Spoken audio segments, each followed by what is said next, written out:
શું આજે શાળામાં કંઈ નવું બન્યું છે? આપણી સ્કૂલમાં આજે વિજ્ઞાન મેળા વિશે જાહેરાત કરવામાં આવી હતી.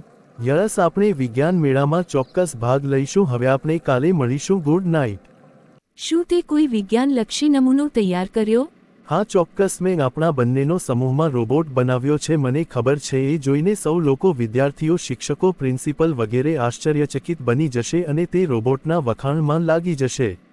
ઓકે, આ તો બહુ સારી વાત છે. તું મને લેબોરેટરીમાં રોબોટ વિશે સમજાવી દે. હું તેને વધુ સારો બનાવીને તેની સુંદરતામાં વધારો કરું. તું ચલ, આપણે બંને ઝડપથી લેબોરેટરીમાં રોબોટ સાથે જઈએ.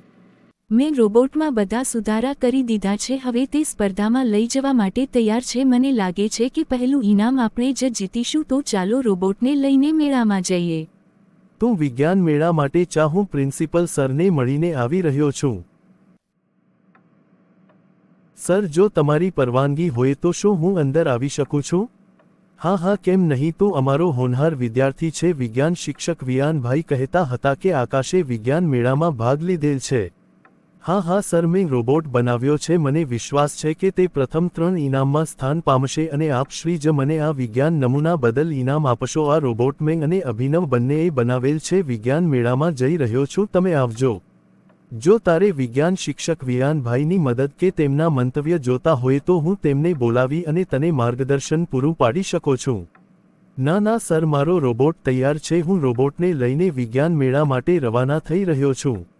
આપણી શાળામાં યોજાયેલ વિજ્ઞાન મેળામાં કયા કયા વિદ્યાર્થીઓ ભાગ લઈ રહ્યા છે? યસ, અશોક, મનીષ, પ્રકાશ, પ્રવીણ વગેરે પણ વિજ્ઞાન મેળામાં ભાગ લઈ રહ્યા છે.